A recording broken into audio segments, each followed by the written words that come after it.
ఏమంటే లక్షల్లో ఉద్యోగాలు ఏమో రావు, మ్యాక్సిమం 500-600 ఉద్యోగాల కన్నా దీంతో ఉపయోగం ఏమీ లేదు. రాష్ట్ర ప్రపంచవ్యాప్తంగా వారికి దగ్గర 2 లక్షల మంది ఉద్యోగాలు ఉంటే ఈ మన రాష్ట్రంలో మాత్రం 2 లక్షల ఉద్యోగాలు కల్పిస్తామని చెప్పడం అభూత కల్పన.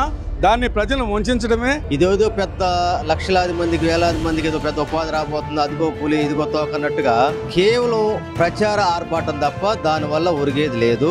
డేటా సెంటర్ని పట్టుకొని గూగుల్ సెంటర్ అని ఏంటో రకరకాలుగా మాట్లాడుతున్నాడు. అంటే దాని మీనింగే తెలియని వాళ్ళు ఇంకా జాబ్స్ ఏమిస్తారు? వీళ్ళు ఏంటంటే ఎవరికో పుట్టిన బిడ్డని మీదెత్తుకొని మా బిడ్డ అని ఊరేగుతున్నారు తప్ప వీళ్ళు చేసేది ఏమీ ఉండదు.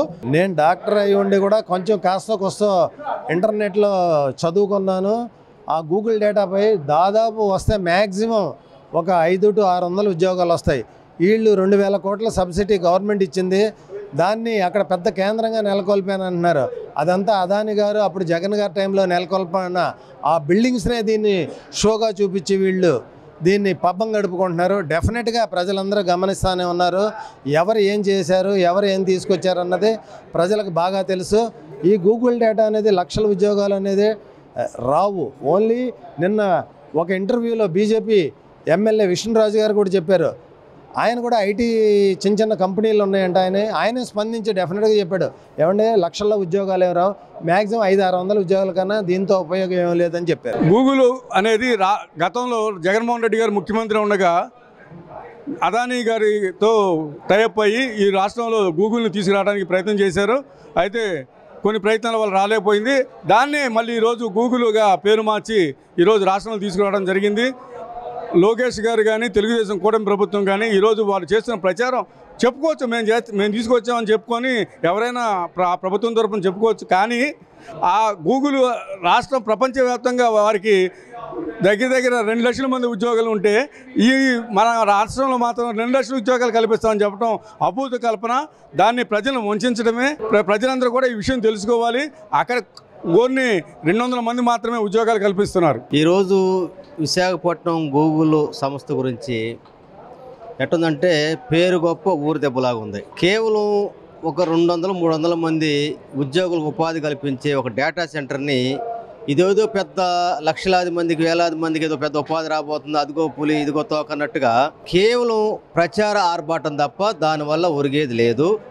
ఎందుకంటే విశాఖపట్నంలో విలువైనటువంటి భూముల్ని, అదేవిధంగా వేలాది కోట్ల రూపాయల ధనాన్ని మొత్తాన్ని గూగుల్ సంస్థకి దారాదత్తం చేసి అయితే ఆ సంస్థ ద్వారా మళ్ళీ బ్యాక్ డోర్లో నుంచి డబ్బులు పొందేటువంటి స్కీమ్ తప్ప దానివల్ల పెద్ద ఎంప్లాయ్మెంట్ వచ్చేటువంటి విషయం అయితే లేదనేది ప్రపంచం మొత్తం అర్థమవుతూ ఉంది. ఎందుకంటే గతంలో అదాని అనేటువంటిది జగన్మోహన్ రెడ్డి టైంలో స్టార్ట్ అయింది.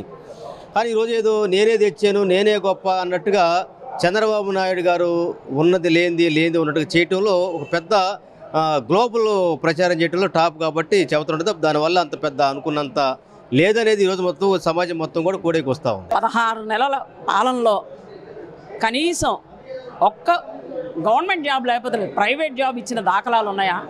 కాబట్టి ఈ 16 నెలల్లో ఇవ్వనటువంటి ఉద్యోగాలు అంటే కొన్ని వేల ఉద్యోగాలు ఇస్తానని చెప్తున్నాడు. వేల ఉద్యోగాలు కాదు, ఇక అది డేటా సెంటర్ని పట్టుకొని గూగుల్ సెంటర్ అని ఏంటో రకరకాలుగా మాట్లాడుతున్నాడు. అంటే దాని మీనింగే తెలియని వాళ్ళు ఇంకా జాబ్స్ ఏమిస్తారు? కాబట్టి అవన్నీ కళ్ళబొల్లి కబుర్లు చెప్తున్నారు. అసలు ముందు అవి తీసుకొచ్చిన వాళ్ళు ఎవరు? జగన్మోహన్ రెడ్డి కాలంలో వచ్చినాయి అవన్నీ. కానీ ఈవేళ ఆ క్రెడిట్ కూడా వీళ్ళే కొట్టేసుకుంటూ మేము ఉద్యోగాలు ఇస్తాము మభ్య పెట్టాలని చూస్తున్నారు. ఎంతకాలం మభ్య పెడతారు? సూపర్ 6 అన్నారు, సూపర్ 6 పోయింది. కాబట్టి మీరు ఉద్యోగాలు ఎవరు? మీ ప్రభుత్వం ఇంకొద్ది కాలంలోనే అంటే 2027 కల్లా మేబీ ఎలక్షన్స్ వస్తే ఖచ్చితంగా కొలాప్స్ అయిపోతుంది. గూగుల్ ద్వారా అతను లక్షల ఉద్యోగం తీసుకొస్తాక ఆల్రెడీ గూగుల్లో 3 మంది ఎంతోమంది ఇప్పుడు దాకా చేశారు. అందుకని వాళ్ళ నాన్నము ఇది చెప్పాడు, ఏది హైదరాబాద్లో సాఫ్ట్వేర్ తీసుకొచ్చి నేను భారీగా చేస్తున్నాడు. ఏది అవ్వాల ఆయన మనం ఏది తీసుకురావసరం లేదండి. ఉన్నటిని డెవలప్మెంట్ చేస్తూ కేంద్రానికి డబ్బులు తీసుకొచ్చి మీరు కేంద్ర గవర్నమెంట్తో సపోర్ట్ చేస్తున్నారు కాబట్టి నిధులు తీసుకొచ్చి పేద ప్రజల డెవలప్మెంట్ రోడ్లు కానీ డ్రైన్లు కానీ అలాగే పేద ప్రజలకి అందవలసిన పథకాలు ఏదైతే జగన్మోహన్ రెడ్డి గారు పెట్టాడో 33 పథకాలు పెడితే వీళ్ళు ఎంతకన్నా ఎక్కువ చేస్తామని చెప్పి ప్రకటించడం జరిగింది ఎలక్షన్లో. ఇలా మేనిఫెస్టోలో కూడా చెప్పడం జరిగింది. వాళ్ళు గవర్నమెంట్ వచ్చి 16 నెలలు అవుతుంది, 17వ నెల వస్తుంది. వాళ్ళు చేసిందలా ఒక అమ్మఒడి దాన్ని పేరు మార్చి వేరే రకంగా చెప్పి ఇవ్వడం జరిగింది. దాంట్లో కూడా మేము 15,000 వేస్తుంటే వీళ్ళు 6,000, 7,000, 8,000 తప్ప ఎవరికి కూడా డబ్బులు వేయలేదు. ఆయన 33 పథకాల్లో ఒక పథకం పెట్టి దాన్ని కూడా సక్సెస్ చేయలేకపోయారు. గ్యాస్ బండ్లు 3 ఇస్తా ఉన్నారు. ఒక్క బండ్ కూడా 10 మందిని మీరు ఇంకా ఇంటర్వ్యూ చేస్తే ఒక్కళ్ళకి కూడా డబ్బులు పడలేదు. ఎవరికో 100 మందిలో ఇద్దరికో ముగ్గురికో పండి కానీ 10 మందిని అడిగితే 10 మందికి ఉండవు. అలాగే భవిష్యత్ బస్సు అన్నారు. అది ఎన్ని బస్సులు ప్రైవేట్ లేడీస్ బస్సులు ఎక్కితే వెళ్తుంటే ఏదో 4 బస్సులు ఎత్తున్నారు. కడవ ఈ ప్రతి బస్సు ఎక్కొచ్చని వాళ్ళు ఎక్కుతుంటే పాపం వాళ్ళకి టికెట్ కొట్టిస్తున్నారు. ఎంత దారుణం అండి ఇది. ఈ గవర్నమెంట్ ఏదైతే వైఎస్ఆర్ గవర్నమెంట్ పెట్టిన పథకాలు ఎంత సక్సెస్ అయినాయో పేదవాళ్ళందరూ కూడా పండగలు వస్తే ఎంతో సంతోషంగా పిల్లలు అందరూ కూడా బట్టలు కొనుక్కుని చాలా సంతోషంగా ఉండేవాళ్ళు. ఈరోజు ఏ పథకం లేకుండా నాశనం చేసి గవర్నమెంట్ ఇంకా అప్పుల్లో ఉందని చెప్పి ఒక్క పథకం కూడా ఒక్క పని కూడా మంచి పని కూడా రాష్ట్రానికి ఉపయోగపడే పని ఎక్కడా కూడా చేయట్లేదు. వీళ్ళు ఏంటంటే హైటెక్ రాజధాని కూడా అయిపోయిందంటారు. నిన్న రాజధానిలో మొన్న పడిన వర్షానికి చూస్తే ఏ కంపెనీ వాడు కూడా రాడు రాజధానిలోకి. ఎంత దారుణంగా నీళ్లు ఉంటే వీళ్ళు రాజధాని 1,00,000 కోట్లు చిల్లర పడతాని ఆయనే చెప్పాడు. అసలు డబ్బులే లేకపోతే 1,00,000 కోట్లు పెట్టి ఎప్పుడు కడతాడు, ఎన్ని సంవత్సరాలు కడతాడు అనేది ఒకసారి ప్రజలందరూ కూడా ఆలోచించాలి.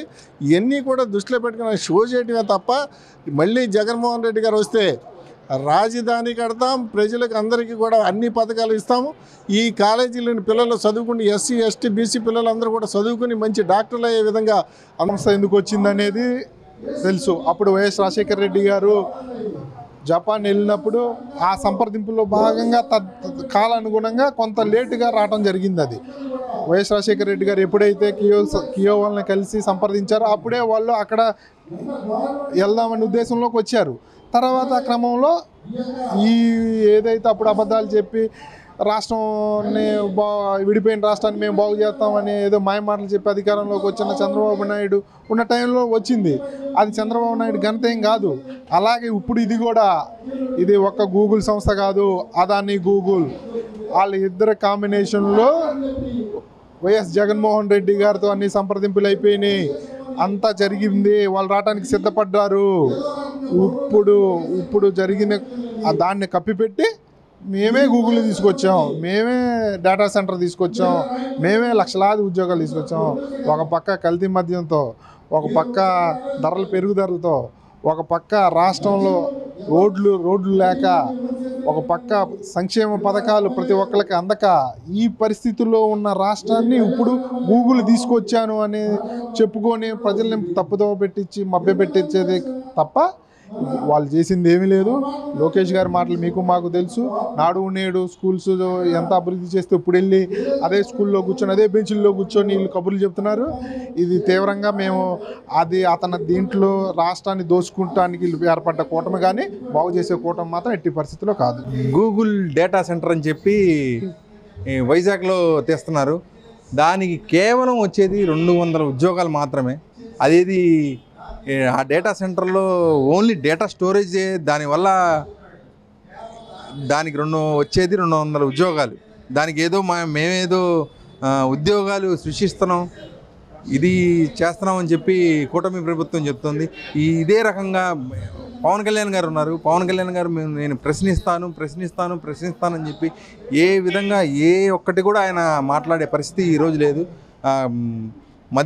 కల్తీ మద్యం తయారవుతుంది ప్రతి ఒక్క నియోజకవర్గంలో, ప్రతి ఒక్క దీంట్లో. ఆయన దీని గురించి వచ్చి మాట్లాడరు. ఏదన్నా పేద ప్రజలకి ఇబ్బంది అంటే దాని గురించి వచ్చి మాట్లాడరు. ఎప్పుడు సడన్గా ఒక 2 నెలలకు 3 నెలలకు వచ్చి ప్రశ్న అవుతారు. పవన్ కళ్యాణ్ గారు మీరు ఫస్ట్ చెప్పినట్టే నేను ప్రశ్నిస్తాను, ప్రజల తరపున నించుంటానని చెప్పి మీరు మాట ఇచ్చారు ప్రజలకి. ఆ విధంగా ఈరోజు ఏదీ లేదు. అసలు డేటా సెంటర్ తెచ్చింది ఎవరు? గత గవర్నమెంట్లో జగన్మోహన్ రెడ్డి గారు తెచ్చారు. వీళ్ళు తెచ్చుకునేది ఏంది?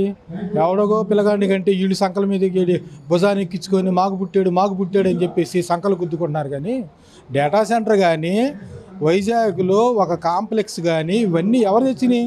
భోగాపురం ఎయిర్పోర్ట్ కానీ, వారి ఇన్ఫోసిస్ కానీ, మరి అదాని గ్రూపుకు సంబంధించినటువంటి సంస్థలన్నీ తెచ్చింది ఎవరు? జగన్మోహన్ రెడ్డి. వీళ్ళు ఏంటంటే ఎవరికో బిడ్డను మీదెత్తుకొని మా బిడ్డ అని ఊరేగుతున్నారు తప్ప వీళ్ళు చేసేది ఏమీ ఉండదు. మా వైఎస్ఆర్ కాంగ్రెస్ పార్టీ చేసిన పథకాలనే వీళ్ళు చేసుకుంటూ మేము అసలు చంద్రబాబు నాయుడు అంటేనే అది. ఆయన ఎవరో చేసిన దానికి ఈయన డప్పు కొట్టుకొని ఆయన బాగా ఊగుతూ ఉంటాడు అంతే తప్ప వీళ్ళు ఈ రాష్ట్రాన్ని నాశనం చేయడానికి వచ్చారు. ఎస్సీ ఎస్టీ బీసీ మైనారిటీలను నాశనం చేయడానికి కాలేజీ, ఇప్పుడు మెడికల్ కాలేజీని కూడా ప్రైవేట్ పరం చేసి గుప్తిదారులకు అప్పచెప్పడానికి వచ్చేసాడు చంద్రబాబు నాయుడు గారు. ఈ గుప్తిదారులు ఏం చేస్తారంటే వీళ్ళకి వచ్చిన డబ్బులన్నింటినీ పర్సంటేజీల ప్రకారం ముఖ్యమంత్రి గారికి, డీసీఎం గారికి, వాళ్ళ కొడుక్కి వీళ్ళు వాటాలు వేసుకొని అలాగా ఈ పీపీపీ పద్ధతులు ఈ వాటాలు వేసుకొని ఈ రాష్ట్రాన్ని మొక్కలు చేసి అది సినిమాలో కనుక వాళ్ళు ఒక కేకు మొక్కను కానీ తల మొక్క తీసుకున్నట్టుగా రాష్ట్రాన్ని జిల్లాలను అలా పంచుకొని అలా నాశనం చేయడానికి వచ్చారు తప్ప వాళ్ళ వల్ల ప్రజలకు వచ్చిన లాభము ఏమీ లేదని చెప్పేసి నేను మనవి చేసుకున్నాను.